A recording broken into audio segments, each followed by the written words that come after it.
Right, hey guys, how are we doing? Back with another video from Annie News. We've got another cut content video for Solo Leveling, episode 4, which I thought was really good. I love how they are not CGing all the monsters and that fight with that snake in the dungeon thing, boss fight was awesome. And that bit at the end where he just throws the sword at that boss and everyone's like, that guy's like, who did that? None of our attacks were working.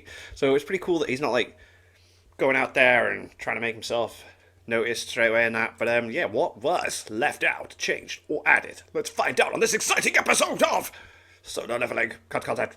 One of the biggest differences between the anime, manhwa, and web novel is the state of mind in which Sung Jin Woo finds himself in. Okay. His level of power is generally the same, but there's a distinct way in which he chooses to approach combat in each of them. Huh. The anime and manhwa has him struggle and be a bit more cautious, whereas in the novel the Instance Dungeon was nothing more than a cakewalk. Oh. A simple XP farm in which he was literally spawn trapping. I kind of preferred the approach for the anime then, like, because I like that he's being very cautious. Because it's only been a week since the instant, hasn't it? So, yeah. So, if you want to see Sung's gamer moves and the more fleshed out methods he chose to level up here, stick around as we'll go through all the changes the anime made. Okay. Let's get started. Cool. Episode 4, I Gotta Get Stronger. I gotta Covering get stronger. chapters 13 to 16 from the web novel and chapters 14 to 17 from the manhwa. 3, yeah. To start things out right here at the entrance of the Instance Dungeon, with Sung's initial plan being to simply check out the dungeon then leave, the fact it trapped him inside made him panic. Well, yeah, I'd be a bit like that. It's like, oh no, it's happening again! It's happening again! Not that short-lived shock we got in the anime, but instead straight-up terror as he screamed and punched the invisible wall in front of him.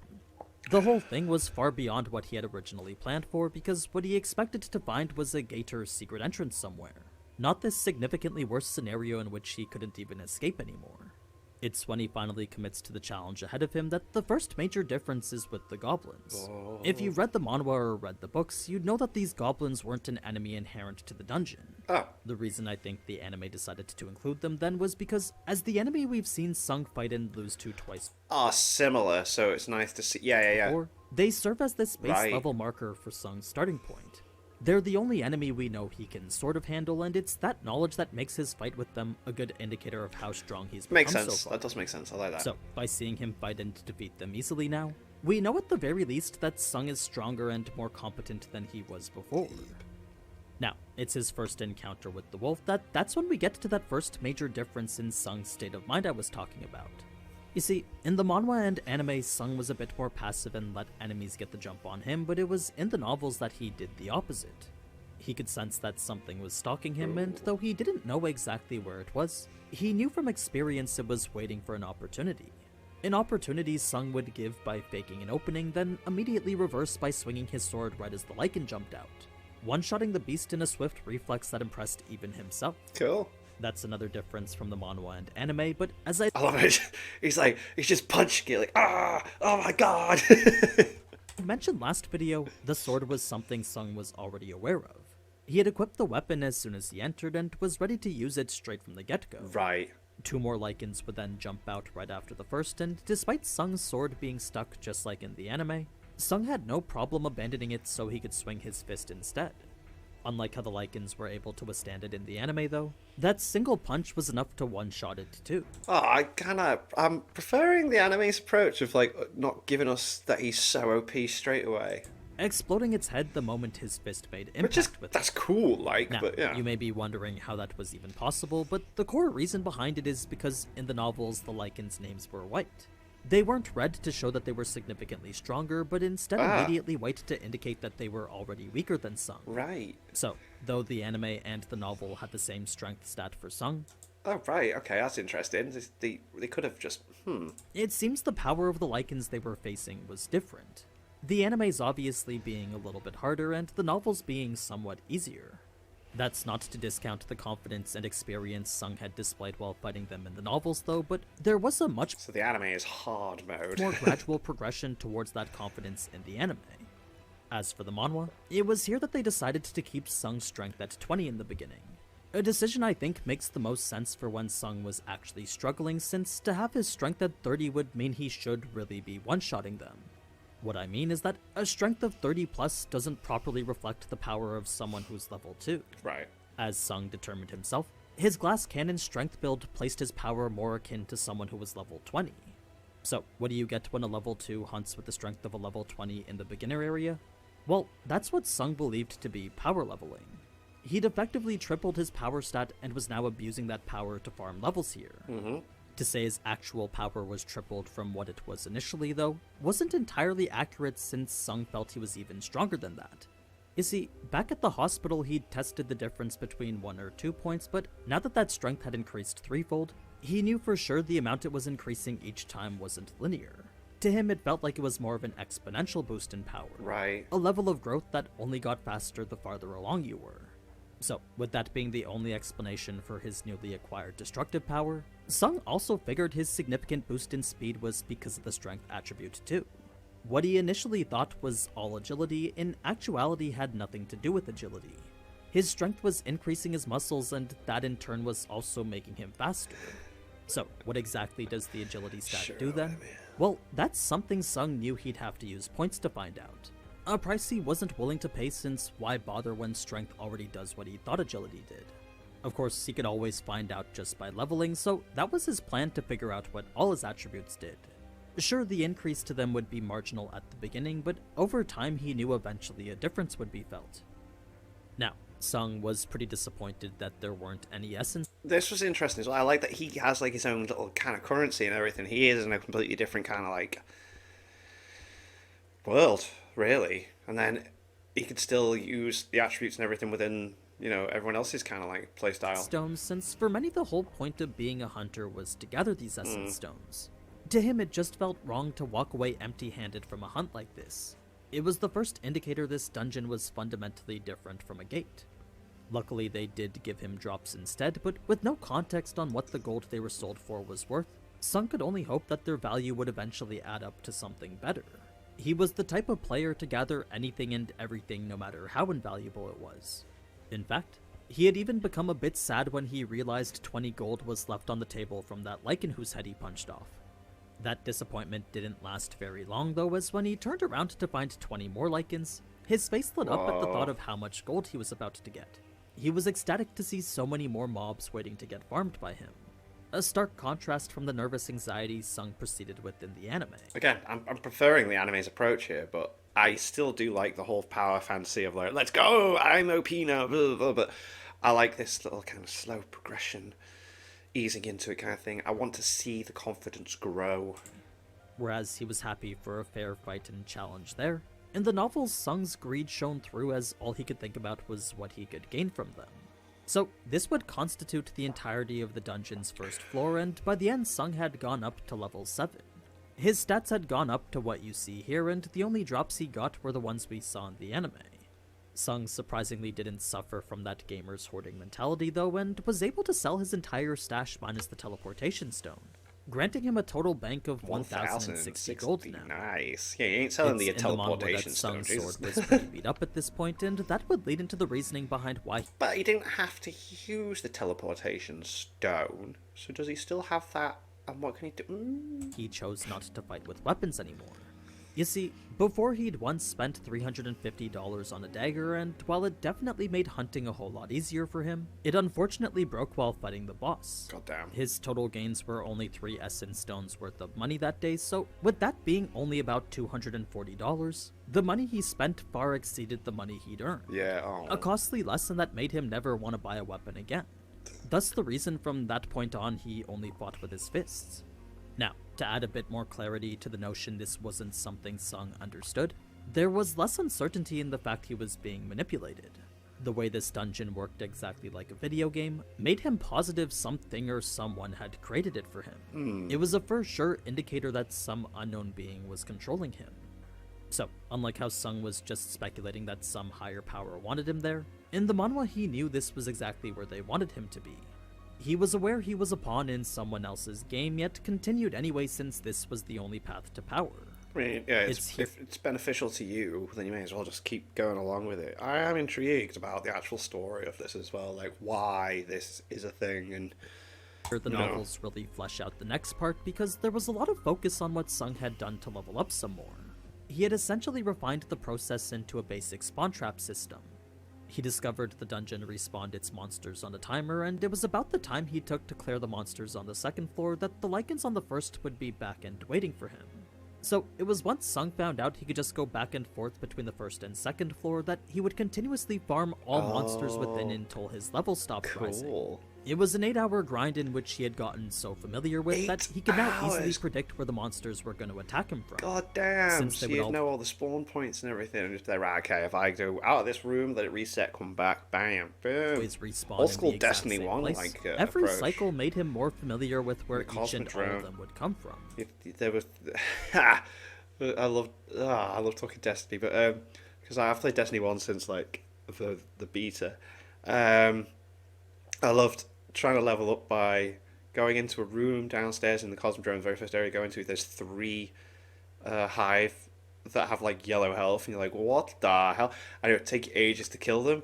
And then you go back upstairs, come back again, then eventually it starts to get easier. Like, but yeah, I was Turning his always grind fun. into a mundane farming route just short of spawn camping. It's an approach that kind of trivializes the trials and tribulations of the first dungeon, but still would have been fun to see him make his way to that point. The manhwa does show it to some capacity, but not to the extent that he's repeating the process multiple times over. It was after this that Sung was now at level 15, and with his agility stat now at a massive 24, he could finally discern what it was that this attribute did for him. It didn't increase physical speed like how he thought, but instead sped up his vision, which in turn made it seem like enemies were slower. Oh, okay. So, with each and every time he looped through the dungeon, the creatures he fought gradually became slower, to him, Right. eventually getting to the point where all of them moved in what seemed like slow motion to him. It was as if time itself had slowed down. This made it easier to dodge incoming attacks, and that in turn allowed for more opportunity to counterattack. It had created a larger window in which he could attack and his enemies couldn't, a newfound phenomenon that certainly made him feel more agile.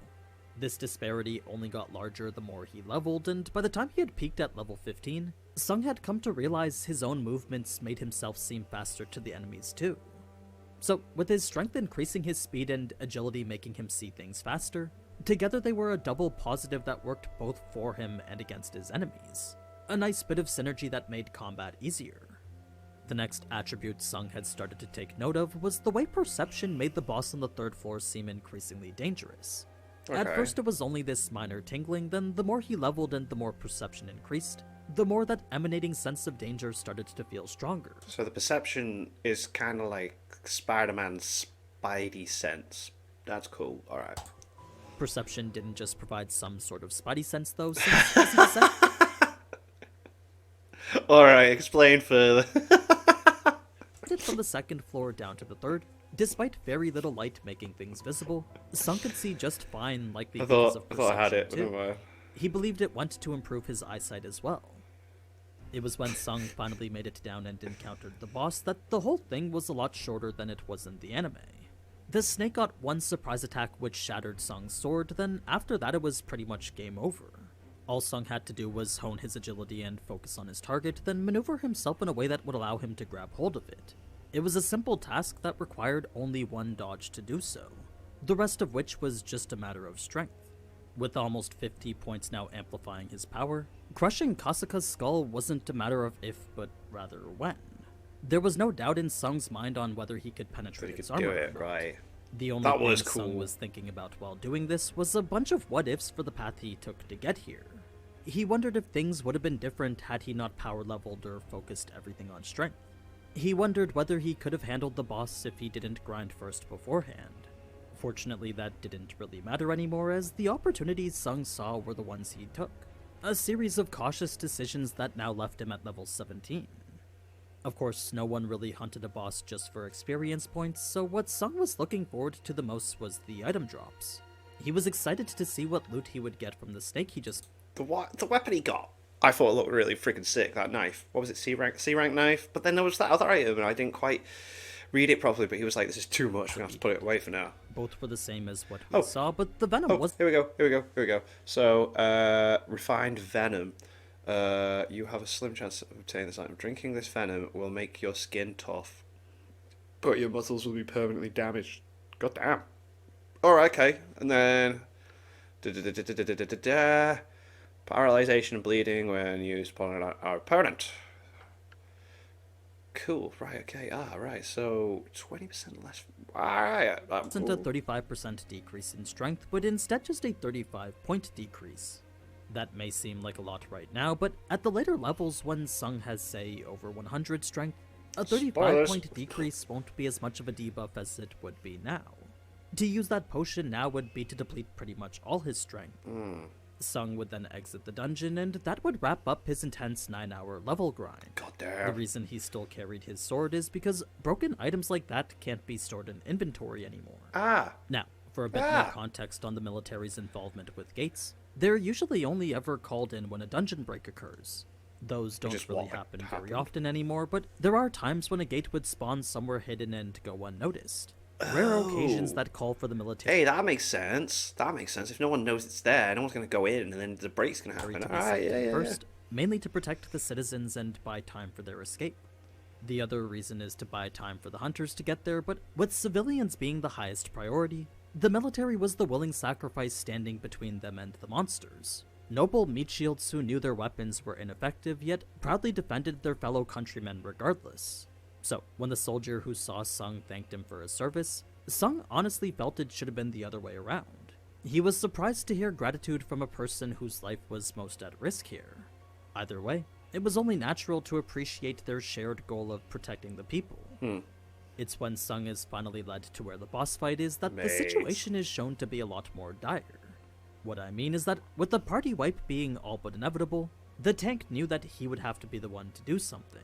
His shield was cracking and the healing just not coming in anymore, so if any of them were gonna make it out alive, there was only one option left for him to choose from, and that was to stay behind while letting everyone else flee. He decided that no one else should have to die, and he alone would buy time so that everyone Oh, else could wow, what a dude. hoping that in the time it took for the golem to defeat him, another higher ranked hunter would be able to make it here. So, it was right as this tank was about to give the order that Sung's sword wouldn't just shatter the golem's defenses, but instead straight up one-shot it and explode its head. Oh, Only the tank was close enough to see it happen though, so everyone else who was doing damage naturally thought it was them providing the finishing blow to it. ah. It was a mistaken belief that brought with it the misconception that the Essence Stones should be theirs, but that wasn't an argument Sung wanted to get into right now.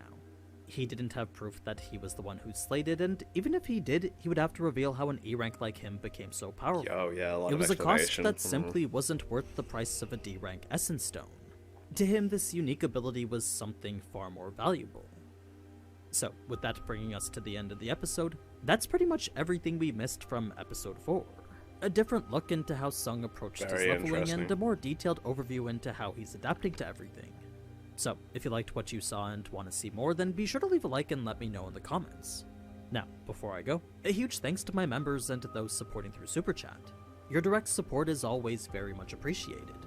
But anyway, as always, thank you so much for watching, and if you enjoyed this type of anime content, then you already know what to do. So, Until next time. ciao. Very cool, very interesting. I'm liking the anime's approach of him being cautious and testing the waters, dipping his toe, and then, like, you know, getting into it.